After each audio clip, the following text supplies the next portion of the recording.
الرحمن الرحیم قال رسول اللہ صلی اللہ علیہ وآلہ وسلم زینوا مجالسکم بذکر علی ابن ابی طالب۔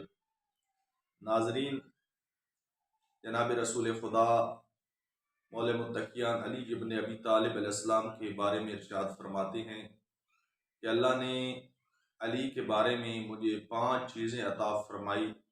سب سے پہلے فرمایا علی ہی میری تجہیز و تکفین و تدفین کرے گا، یعنی علی ہی وہ واحد شخص ہے جو مجھے غسل دے گا، مجھے کفن دے گا اور مجھے دفن کرے گا۔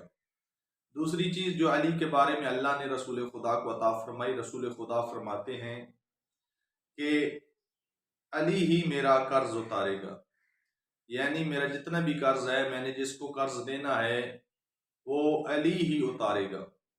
تیسری چیز جو رسول خدا کو اللہ نے علی کے بارے میں عطا فرمائی، فرمایا کہ حشر کے سفر میں علی میرا ہم سفر ہوگا، یعنی حشر کے سفر میں علی میرے ساتھ ساتھ چلے گا، علی میرا ہم سفر ہوگا۔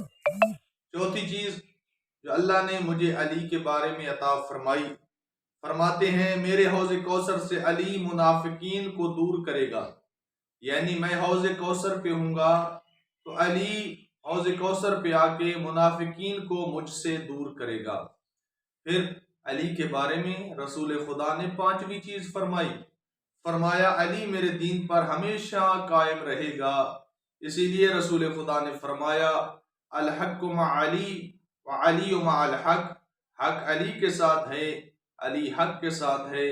اور فرمایا اے عمار بن یاسر، یاد رکھ اگر ایک رستے پہ علی ہو، دوسرے رستے پہ لوگوں کا رش ہو، لوگوں کی بھیڑ ہو، ہر طرف لوگ ہی لوگ ہوں، اے عمار رش کو نہیں دیکھنا، بھیڑ کو نہیں دیکھنا، لوگوں کی تعداد کو مت دیکھنا، بلکہ اکیلے علی کے پیچھے چل پڑنا۔ یاد رکھنا علی تجھے کبھی گمراہ نہیں ہونے دیں گے، کیونکہ علی حق پہ ہے اور حق علی کے ساتھ ساتھ ہے۔ اللہم صلی علی محمد و آل محمد و عجل فرج آل محمد۔